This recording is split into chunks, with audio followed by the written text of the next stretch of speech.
Assalamualaikum warahmatullahi wabarakatuh. Perkenalkan, kami dari kelompok 1. Hari ini kami akan mempresentasikan tentang disproportionate stratified random sampling.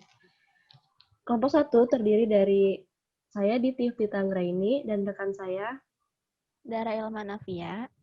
Lalu saya Yohanes Krisna Adrianus. Lalu untuk yang pertama mempresentasikan adalah Saudara Rian. Silakan Rian, untuk waktu dan tempat dipersilakan. Oke, terima kasih atas waktunya. Yang pertama adalah apa itu disproportionate stratified random sampling. Next. Sebelum mengetahui apa itu disproportionate stratified random sampling, kita harus terlebih dahulu mengetahui apakah itu stratified random sampling. Nah, stratified random sampling adalah suatu teknik pengambilan sampel apabila sifat atau unsur dalam populasi tidak homogen yang terbagi atas tingkatan-tingkatan atau strata tertentu. Next. Nah, alurnya seperti ini. Stratified random sampling merupakan salah satu teknik sampling, di mana stratified random sampling ini dibagi menjadi dua.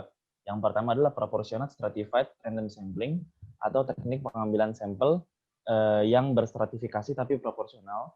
Yang kedua adalah disproportionate stratified random sampling, atau teknik pengambilan sampel yang berstratifikasi namun tidak proporsional.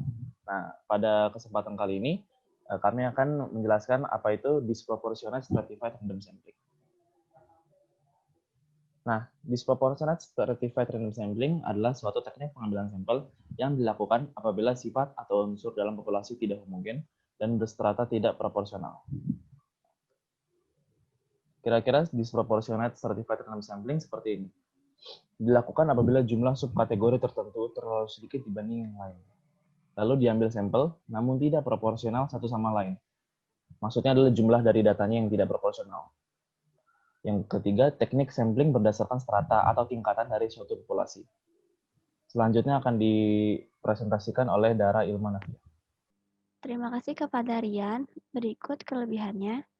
Pertama, penduga variansi biasanya dapat direduksi karena varian observasi dalam tiap sastra biasanya lebih kecil dari varian subpopulasi secara keseluruhan. Yang kedua, biaya pengumpulan dalam analisis data seringkali dapat diperkecil dengan adanya pembagian populasi yang besar menjadi sastra-sastra yang lebih kecil. Yang ketiga, estimasi yang terpisah dapat diperoleh untuk sastra secara terpisah tanpa harus melakukan penarikan sampel yang lain maupun pengambilan sampel tambahan.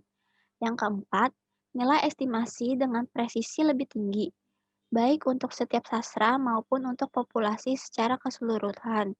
Atau dengan kata lain, taksiran mengenai karakteristik populasi lebih tepat. Yang kelima, tiap sastra bisa dianggap sebagai populasi tersendiri, sehingga presisi yang dikendaki maupun penyajian bisa tersendiri. Keenam, masalah penarikan sampel berbeda dalam bagian populasi yang berbeda. Yang ketujuh, metode ini akan efisien dalam memberikan hasil yang lebih baik dari acak sederhana jika variasi standar deviasi populasi dalam kelompok-kelompok lebih kecil dari standar deviasi keseluruhan populasi. Kedelapan, sampel yang terambil mampu memberikan informasi yang lebih baik dan lebih banyak karena perbedaan antar kelompok juga dapat ditentukan. Kesembilan, secara administratif, pelaksanaannya lebih mudah dari sampel acak sederhana. Kesepuluh, untuk jumlah sampel yang sama, stratified random sampling lebih efisien dibanding simple random sampling. Yang ke-11, selain meningkatkan efisiensi, stratified random sampling juga digunakan untuk memastikan kategori-kategori yang proporsinya kecil dalam populasi akan terwakili. Berikut adalah kekurangannya. Pertama, seringkali tidak ada informasi awal yang tepat sebagai dasar pengelompokan. Akibatnya, strata yang dibuat tidak sesuai dengan tujuan. Pengenalan terhadap populasi yang akan diteliti untuk menentukan ciri heterogenitas yang ada pada populasi. Kedua, jika daerah geografisnya luas, biaya transportasinya tinggi. Ketiga, harus dibuat kerangka sampel terpisah dan berbeda untuk tiap kelompok, sehingga dibutuhkan daftar populasi setiap sastra. Selanjutnya, langkah-langkah akan dipresentasikan oleh Diti Iftitah. Terima kasih kepada Dara untuk waktunya. Selanjutnya saya akan menjelaskan tentang langkah-langkah dari disproportionate stratified random sampling.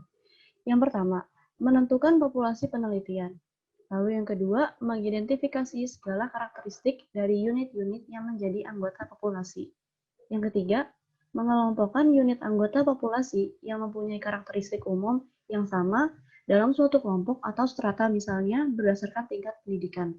Yang keempat, mengambil sebagai unit dari setiap strata untuk mewakili strata yang bersangkutan. Yang kelima, teknik pengambilan sampel dari masing-masing strata dapat dilakukan dengan cara random atau non-random. Yang keenam, pengambilan sampel dari masing-masing strata sebaiknya dilakukan berdasarkan perimbangan atau proporsional. Nah, di sini ada studi kasus atau contohnya. Ada populasi calon karyawan yang mendaftar di PT Odading berjumlah 1.000 orang yang berstrata berdasarkan tingkat pendidikannya yaitu SMP, SMA, D3, S1, dan S2. Namun jumlahnya sangat tidak seimbang. Yang SMP-nya ada 100 orang, SMA-nya ada 700 orang, yang D3-nya ada 190 orang, yang S1-nya 5 orang, dan S2-nya 5 orang. Jumlah karyawan yang berpendidikan S1 dan S2 ini sangat tidak seimbang atau terlalu kecil dibandingkan dengan strata yang lain, sehingga dua kelompok ini seharusnya ditetapkan sebagai sampel. Mungkin itu saja presentasi dari disproportionate stratified random sampling dari kami. Kurang lebihnya mohon maaf. Sekian dan terima kasih. Wassalamualaikum warahmatullahi wabarakatuh.